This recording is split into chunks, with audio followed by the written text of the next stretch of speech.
पिछले पार्ट में जिया को एंशिएंट ब्लड लाइन की पावर्स मिल चुकी थी, जिन्हें देखकर सभी आइलैंड की ड्रैगन किंग वहाँ से डरकर भाग गए। साथ ही जिया ने जियान को भी अपने ब्लड की ड्रॉप दी, जिसकी वजह से जियान को भी कुछ एंशिएंट ड्रैगन ब्लड लाइन की पावर्स मिल चुकी है। साथ ही उसे आर्मर भी मिला है, जिसकी पावर हमें फ्यूचर में देखने मिलेगी। अभी तक किंगलैंड की कल्टीवेशन पूरी नहीं हुई थी, इस वजह से जियान कुछ समय तक उसी आइलैंड पर रुकने का फैसला करता है और बाद में थंडर वैली नाम की एक जगह पर जाकर अपने सभी सोल पपेट को फिर से पहले की तरह स्ट्रॉन्ग बनाने के लिए उस थंडर एनर्जी का इस्तेमाल करने लगता है। इस एनर्जी के चलते कुछ ही समय में उसने अपने सोल पपेट्स का लेवल तो बढ़ा ही लिया था, पर साथ ही खुद की कल्टीवेशन से उसने खुद की पावर को भी इंक्रीज कर लिया था।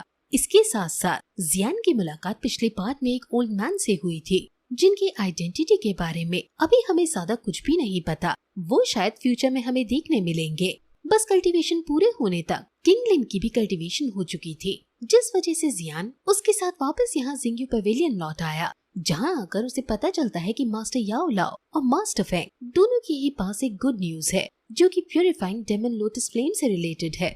ये फ्लेम अभी फ्लेम्स में टॉप 3 की पोजीशन पर आती है। अभी इस पार्ट की स्टार्टिंग भी पिछले पार्ट के आगे से ही होती है। जियान जब वहाँ पहुँचा और उसने ये खबर सुनी, तो वो तुरंत ही एक्साइटमेंट में मास्टर फेंग और मास्टर याओ लाओ से पूछने लगा कि क्या उन्हें ये मैप का लास्ट पीस मिल गया, जिसमें प्यूरिफाइंग डेमन लोटस फ्लेम की लोकेशन का पता है। इस पर मास्टर फेंग कहने लगे कि तुम सच में बहुत ही जल्दी उतावले हो जाते हो। हमें वो आखिरी टुकड़ा तो नहीं मिला है, लेकिन हमें ये पता चल चुका है कि वो टुकड़ा हमें कहाँ मिलेगा। ये सुनकर जियान तुरंत ही पूछता है कि आखिर वो टुकड़ा है कहाँ। तो मास्टर फेंग बताते हैं कि वो एक ऑक्शन में है, लेकिन ये कोई मामूली ऑक्शन नहीं है। ये कई सालों में सिर्फ एक ही बार होता है और यहाँ हर कोई एंट्री नहीं ले सकता। इसका मतलब उस लास्ट पीस को पाना इतना ज्यादा आसान नहीं होगा। हालांकि अभी इस चीज के लिए समय है, क्योंकि वो जो ऑक्शन है वो अभी कई महीनों के बाद स्टार्ट होगा। इसका मतलब अभी उस चीज के लिए बहुत टाइम है। तब तक मास्टर फेंग के पास एक दूसरा काम है, जो कि सिर्फ जियान ही कर सकता है। जियान ये सुनकर पूछता है कि कौन सा काम। तो मास्टर फेंग उसे एक सेरेमनी के बारे में बताते हैं, जिसमें जियान को जिंग्यू पवेलियन को रिप्रेजेंट करना होगा। ये सेरेमनी एंशिएंट रुइंस में होने वाली है, जहाँ बाकी सारे 8 एंशिएंट क्लैंस भी मौजूद होंगे। अभी ये बात सुनते ही जियान को तुरंत जूनियर की याद आती है, क्योंकि जूनियर गू फैमिली से बिलोंग करती है, जो कि 8 एंशिएंट क्लैन में से एक क्लैन का हिस्सा है।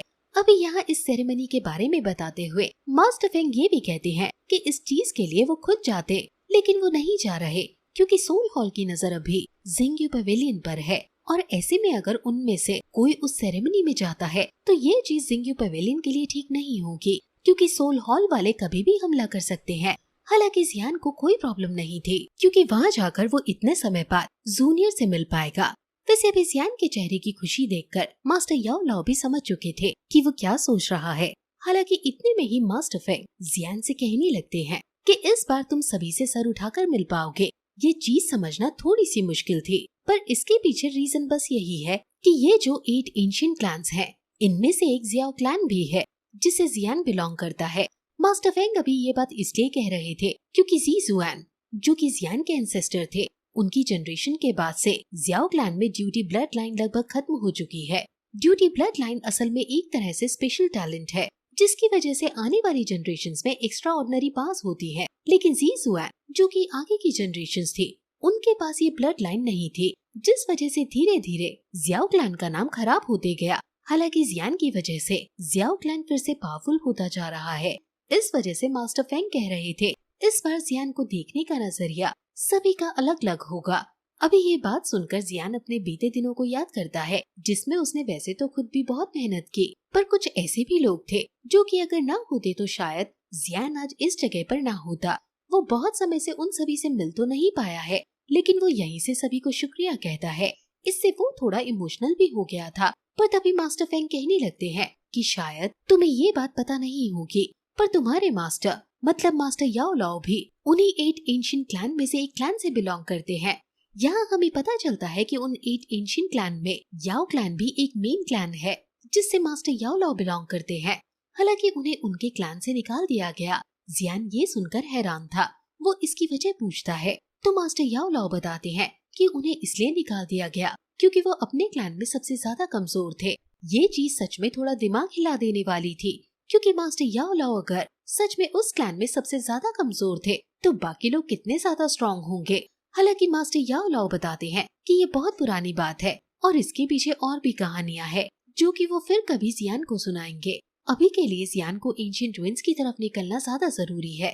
वो जियान से कहते हैं कि उन्होंने पॉइजनस गर्ल को कुछ टेक्निक्स के बारे में बताया है जिस वजह से अभी वो कल्टीवेशन में बिजी है। जल्द ही उसकी कल्टीवेशन पूरी हो जाएगी और वो अपनी पॉइजनस बॉडी पर भी कंट्रोल पा लेगी। तब तक उनके पास जियान के लिए भी एक टेक्निक है जो कि जियान को सीख लेनी चाहिए। अगले सीन में हम देखते हैं कि जियान उस टेक्निक को लेकर बैठ गया था और उसे परफॉर्म करने लगा था। कुछ समय में जियान ने उस टेक्निक को समझ लिया और तभी उसे पता चला कि पॉइजनस गर्ल भी आ चुकी है क्योंकि जियान ने उसका ऑरा महसूस कर लिया था। जब वो उस जगह से बाहर आकर पॉइजनस गर्ल को देखता है तो हैरान हो जाता है क्योंकि पॉइजनस गर्ल पहले से बहुत ही ज्यादा बदल चुकी थी। हालांकि ये कहना थोड़ा सा गलत होगा क्योंकि यहाँ वो पहले जैसे दिखती थी वैसे ही दिखने लगी। जियान भी अभी उसे देखकर बहुत ही ज्यादा हैरान था। जब जियान पॉइजनस गर्ल के पास पहुँचता है तो वो बताती है कि उसने जब मास्टर याओ लाओ की टेक्निक परफॉर्म की तब उसने अपनी पॉइजनस बॉडी पर भी कंट्रोल पा लिया, पर साथ ही वो 7 स्टार डॉज़ॉन लेवल पर भी पहुंच चुकी है।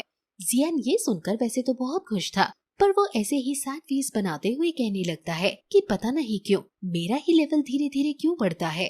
हालांकि पॉइजनस गर्ल भी समझ चुकी थी कि वो मजाक कर रहा है। अब पॉइजनस गर्ल भी आ चुकी है इसलिए ये यहाँ से सीधा एंशिएंट रुइंस की तरफ निकल पड़ते हैं। तभी सीन चेंज होकर जूनियर पर आता है जो कि अभी अभी कल्टीवेशन से बाहर आई है। वो बहुत ज्यादा समय से कल्टीवेशन में बिजी थी, इस वजह से बाहरी वर्ल्ड में क्या चल रहा है उसे कुछ भी नहीं पता। अभी यहाँ उसका वही असिस्टेंट या यूँ कह लो कि वही बॉडीगार्ड लेन जो कि हमेशा उसे हर चीज की जानकारी देता है, वो तुरंत ही उसके पास आ चुका था जो कि उसे पहले तो कल्टीवेशन पूरी करने के लिए कांग्रेचुलेशंस कहता है और बाद में बताता है कि जियान एंशिएंट रुइन में कदम रख चुका है, मतलब उसकी फ्लाइंग शिप एंशिएंट रुइंस में आ चुकी है। वो जरूर अभी मेन सिटी की तरफ जाएगा। हालांकि अभी मिस्टर लिन यही कह रहा था कि यहाँ आना जियान के लिए सच में थोड़ा खतरनाक हो सकता है। वो ये बात अभी किसी पुराने रीजंस के चलते कह रहा था। जूनियर उससे पूछने लगती है कि मैं इतने टाइम से कल्टीवेशन में बिजी थी, क्या जियान के बारे में कोई ऐसी खबर है जो कि मुझे जाननी चाहिए। तो इस पर मिस्टर लिन कहता है कि हाँ बिल्कुल, जियान पहले से बहुत ही ज्यादा प्रोग्रेस कर चुका है, साथ ही उसकी पास भी पहले से ज्यादा बढ़ चुकी है। अब तो मुझे भी उससे उलझने से पहले कई बार सोचना होगा। ये सुनकर जूनियर बहुत ही ज्यादा खुश हो चुकी थी, पर तभी उसे वो पुरानी बातें याद आती हैं, जिसकी वजह से मिस्टर लिन ये कह रहा था कि जियान के लिए यहाँ आना सच में खतरनाक है। असल में जब जूनियर यहाँ अपने गू फैमिली के पास वापस आए तो सभी एल्डर्स ने उसे बुलाया। वो सभी समझ चुके थे कि वो जियान को लाइक करती है जो कि उनकी फैमिली के लिए सही नहीं। इस वजह से वो इस चीज से खुश नहीं थे, लेकिन जूनियर सच में जियान को लाइक करती है और उसका प्यार भी सच्चा है। इस वजह से वो उन सभी एल्डर्स के खिलाफ थी और एल्डर्स ने तो ये तक प्लान कर लिया था कि वो जियान को रास्ते से हटा देंगे जिससे कि जूनियर की लाइफ से ये डिस्ट्रैक्शन हट जाए। लेकिन जूनियर ने उन्हें धमकी दी कि अगर उन्होंने ऐसा किया तो ये सही नहीं होगा। जूनियर गू फैमिली की प्रिंसेस है, इस वजह से वो जूनियर के खिलाफ भी नहीं जा सकते, लेकिन सीक्रेटली वो यहाँ जरूर कुछ न कुछ गड़बड़ करने की कोशिश जरूर करेंगे। इसी चीज की चिंता अभी जूनियर को थी, पर फिर भी उसे जियान पर यकीन है और वो जानती है कि जियान भी अपनी बार से उन सभी एल्डर्स को बता देगा कि आखिर वो क्या चीज है। वैसे अब यहाँ से सीन चेंज होकर जियान पर आता है जो कि लॉर्ड टैन हाओ, पॉइजनस गर्ल और किंग लेन तीनों के साथ सेंट्रल सिटी के बाहर पहुँच चुका था।